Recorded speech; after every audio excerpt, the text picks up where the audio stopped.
सरांची फाउंडेशन ॲप्लिकेशनची टेक्निक आहे ना, ते मला खूप आवडली.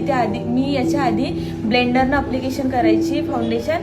आता मला कळालं की ब्रशनं कसं आपण ब्रशनं कसं कमी प्रमाणात फाउंडेशन ॲप्लिकेशन करू शकतो. म्हणून सरांची खूप सोपी आणि चांगली पद्धत वाटली मला. सरांची CTM वाली टेक्निक खूप आवडली आणि विदाउट प्रायमर पण फ्लॉलेस बेस कसा बनवायचा हे सर तुमच्याकडनं फर्स्ट टाइम शिकली, तर ते मला खूप आवडलं. आणि सरांच्या टेक्निक्स आणि खूप छान आहे. सर खूप छान शिकवतात. आधी मी कन्सिलर आणि ते फाउंडेशन वगैरे जास्त लावायची, पण ते पावडर जे बेक आहे ना ते खूप कमी लावायची. तर माझा जो बेस हे आहे ना मेकअपचा असं ऑइली दिसायचं, तर ते मी शिकली की पावडर बेस जास्त करायचं फाउंडेशन लावल्यानंतर.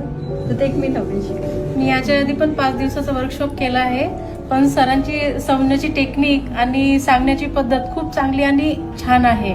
आणि त्याच्यामधून आपल्याला भरपूर काही शिकायला मिळालं असं वाटतंय मला.